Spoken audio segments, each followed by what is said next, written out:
Hello and welcome to Global Eye. I'm Parikshit Luthra and here's the top global story we are tracking this week. Separatist militants from the Baloch Liberation Army launched an attack on a passenger train carrying more than 400 people in Pakistan's Balochistan province earlier this week.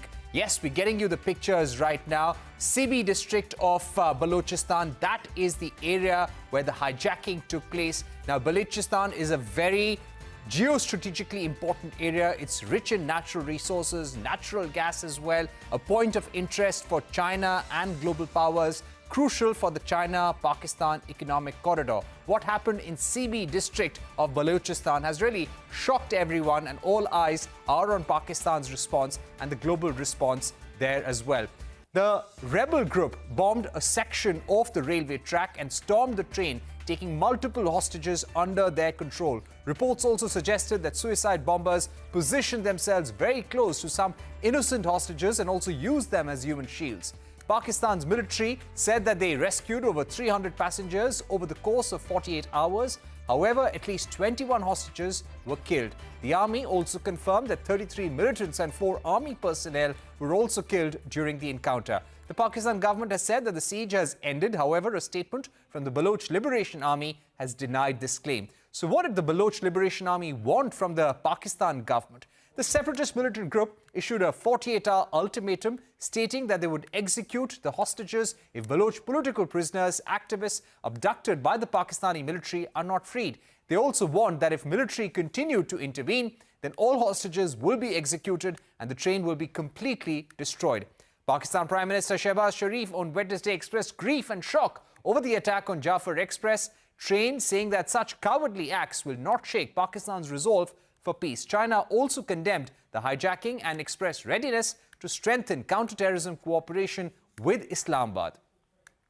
To discuss this further and what this means for Pakistan and the region, we're now joined by Anju Gupta, a terrorism and strategic affairs expert and also former DGP of Uttar Pradesh. Anju Gupta has also immense experience in strategic affairs across India and the Middle East. Ms. Gupta, thank you very much for joining us on the program. Let me begin by asking you, Balochistan has been facing insurgency for several years now. How would you describe this train hijacking by Baloch Liberation Army in their quest for freedom from Pakistan? Good evening, Parikshit. Thanks for having me on the show. For the past 2 years or more, the Baloch group, especially the BLA, has really upped the ante against Pakistani forces. They've been very frequently targeting their patrols, their bases and their facilities. The number of attacks have gone up and so has the lethality. They've been very big attacks, but this probably is the boldest. And why do they do so? They do so to erode the prestige and credibility of Pakistani forces, intelligence agencies, and the entire paramilitary setup that they have. And why do they do so? They do so because the Baloch people and the Baloch group see Pakistani forces as oppressors of Baloch population, and they blame them for thousands of forced disappearances of young men over the last 3-4 decades, and unjust cases that have been slapped against people who protest in Balochistan for anything, for socio-political freedom, for economic prosperity, and the ill treatment of women leaders who have now in the lead of Baloch movement in Balochistan for more than a year or so. Their ill treatment has become a very important factor, a very big factor for these Baloch groups to mount such attacks.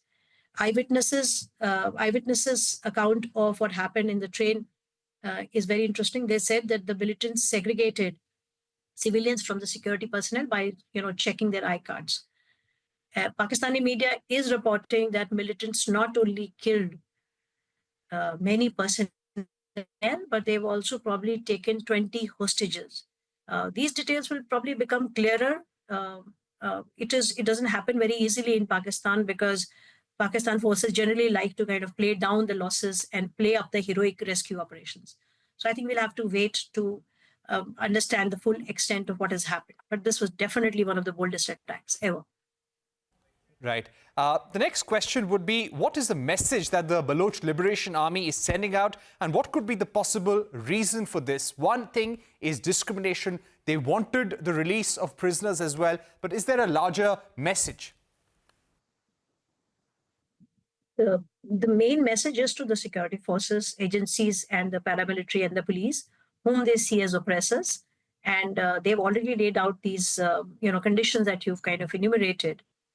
There's an additional message here. What have they targeted? Like in Gwadar, like in other facilities that they have targeted, they have yet again targeted a strategic point, a strategic target, which is a passenger train. So what is the larger message here? The larger message here is that the groups are fully capable of targeting the ground lines of communication, which are part of CPEC.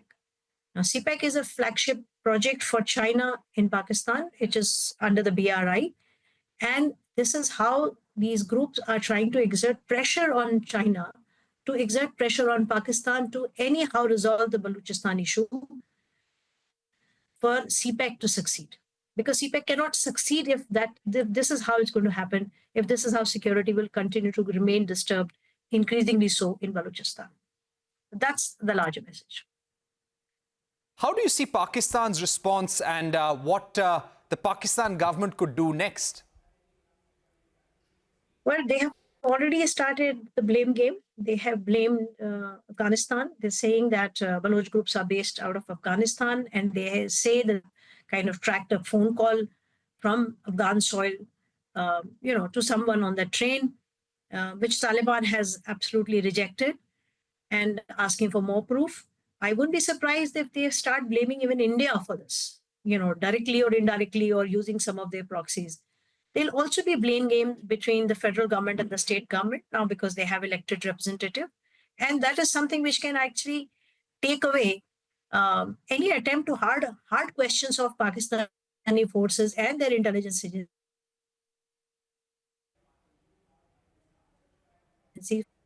It's a failure, not only of intelligence, but also to fight them for 48 hours to rescue people. Pakistani forces and the machinery, I think they are going to likely to go after common Baloch people, especially their leaders, to instill fear, more fear, and also to take revenge for what has happened. I think that's how we are going to see, because that is how Pakistan has always behaved towards Balochistan. Right. What are the lessons in all of this for Pakistan as well? I think Pakistan has not understood that counterinsurgency and counterterrorism need to be handled separately. These are different shades of violence and require different kind of interventions and attitude towards perpetrator of violence. Also, I think Pakistan as a state is not at all equipped, because given Pakistani Army's overarching role there, to correct historical wrongs, such as to account for thousands of disappearances, forced disappearances of young men, not only in Balochistan, but also in Khyber Pakhtunkhwa. And these two provinces have become highly disturbed. One of the big factors has been of forced disappearances, because when people don't come back to their communities, the communities will continue to ask questions and and they'll be quite vulnerable to any kind of an influence of terror groups or insurgents on them. That is what is happening in Pakistan. Right. Ma'am, my final question would be, what about the larger ramifications for the region?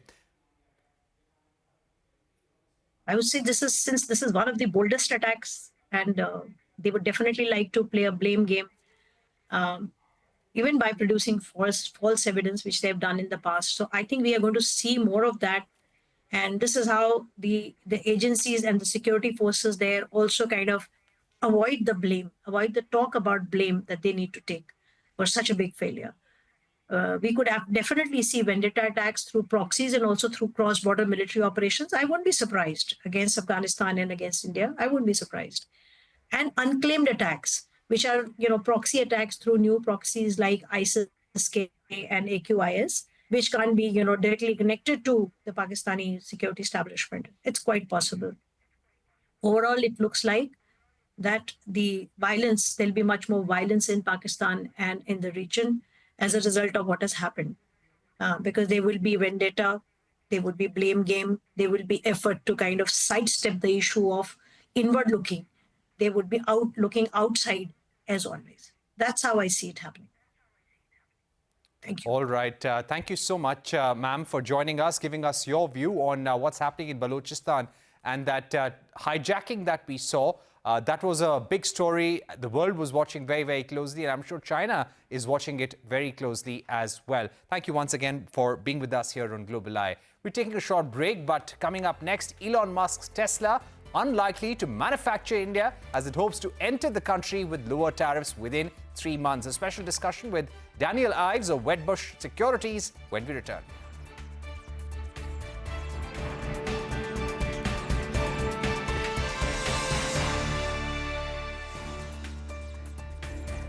Welcome back. You are watching Global Eye. American EV giant Tesla is set to mark its entry into India in the next 2 to 3 months. Sources have told CNBC-TV18 that the auto major has started the certification process to get approvals, however, is unlikely to manufacture in India.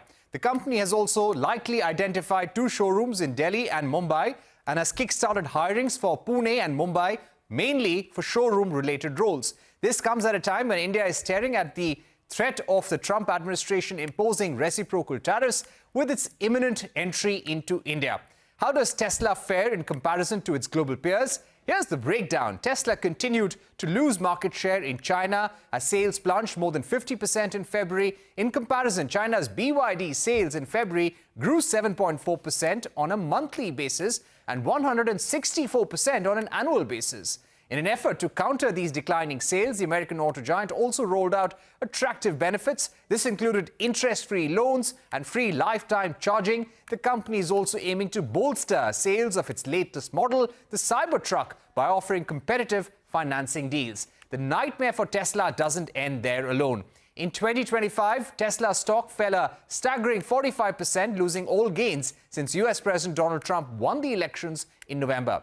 Tesla showroom and charging stations have been damaged in a series of attacks on EVs across the United States and Europe. The possibility of waning demand has also concerned investors. This after Tesla takedown protests urging consumers to shed their Teslas erupted in the US. However, Musk assured investors earlier this week that the company's long-term prospects remain strong, and in a post on X, US President Trump also showed support to his ally, promising to buy a Tesla. On a post on Truth Social, he also accused the left of attacking Musk by illegally and collusively boycotting Tesla.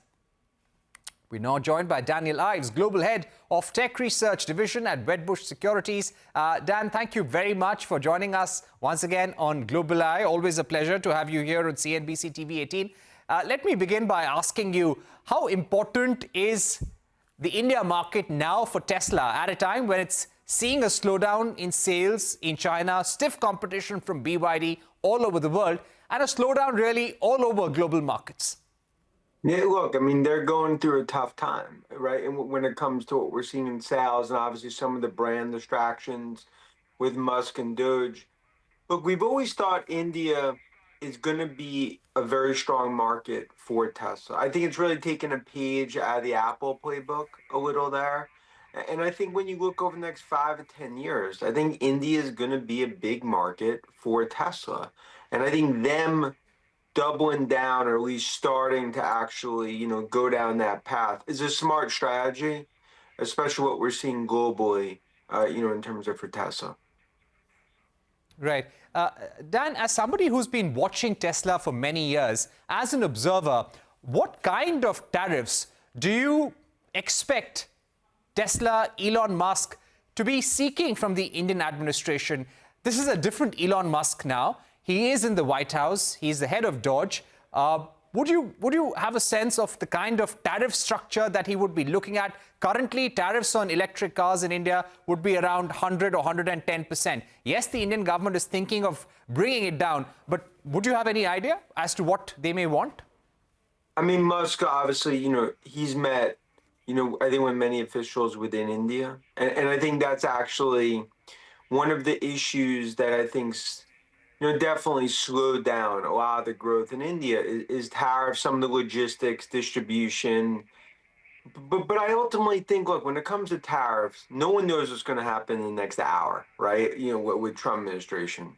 So there's so many variables here. I think when you take tariffs away, I think India is a very important market for Tesla to go after. Especially, look, Chinese are already, focused on that market. You have a lot of competition coming in. And I think it's important that Tesla very similar to what they did in the US, China, parts of Europe. That's what they do in India when it comes to showrooms and just to further build out in terms of India. Right. When it comes to manufacturing, the Indian government had recently brought out a scheme for manufacturing electric cars in India, whereby companies like Tesla could get a concessional import duty of just 15% to get their cars into the country, but they would have to commit to manufacturing with $500 million.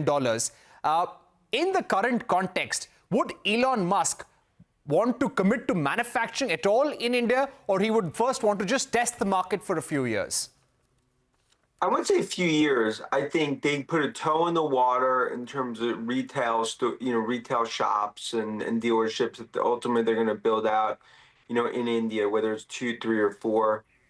But I do believe as that's successful, and we believe it will, then they start to go down manufacturing path. I think that would make the most sense. And that's similar to what they've done in other countries.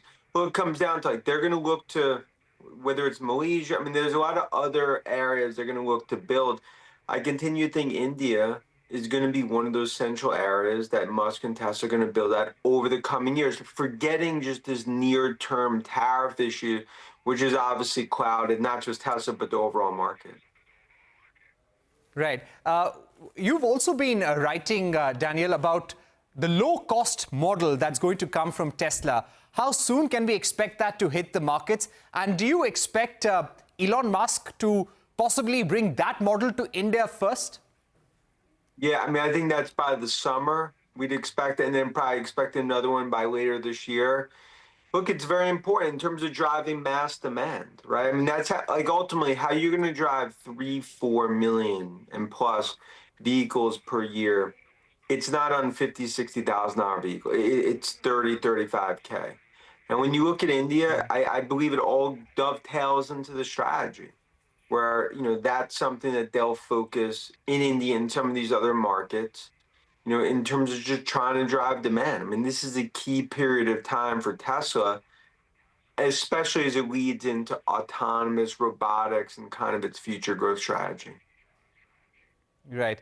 Dan, if I could also ask you to weigh in on the developments over the last few days. SpaceX has signed MOUs with 2 leading rival telecom firms in India, Bharti Airtel and also Jio, to bring Starlink services and also install them for consumers. Now, of course, there will be some time before authorities in India can clear it. Starlink can get authorization in US to have services in India. But how do you see this as a larger strategy for Elon Musk to enter India?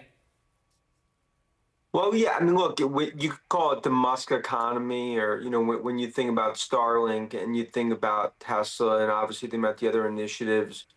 Look, in India, he's kind of danced around India for years, right? I remember me and you talked when he was going to come to India and he ultimately, didn't do that visit. The point is, it's been a 1 step forward, 2 steps back. But I believe it's clear he set his sight. This is the time to aggressively focus on India, not just for Tesla, but for his broader ecosystem. Right. He's also been facing a lot of investor criticism, especially his support for Donald Trump as the head of Dodge also. Are you seeing a lot of customers actually move away from Tesla as a brand? Do you feel that somewhere, because Donald Trump is not very big on climate action and saving the environment, do you feel that many of his buyers around the world are moving away from that brand? Is this going to be a worry for Tesla and Elon Musk going forward? Look, I think right now it's contained, but we've talked about, it's a worry if it continues, right? And the last thing you want, whether it's left, right, center, you don't want Tesla to become a political symbol in terms of the cars. And that's kind of what it's becoming. And I think that's been a huge overhang on the stock. And I think when you see at the White House and, I get this sort of political theater, but it all comes down to Musk needs to better balance being Tesla CEO and Doge. You could do both. But I think it's been a big issue for the stock because brand, it's contained now. But if it spreads, that becomes a bigger issue.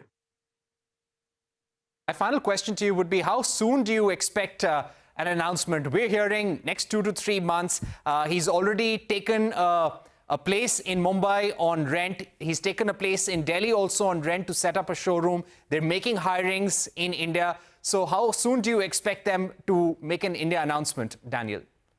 I think by the summer. I think like when you think about June, July, I mean, that would be the sort of date where I'd expect something before then. Right, by summer, by June or July. Thanks, Dan, for joining us here, giving us your view on why Elon Musk and Tesla would like to enter the India market, why it's important for them at this stage. With that, it's wrap on this edition of Global Eye. Thank you for watching. Stay tuned to CNBC TV 18 for more news and updates.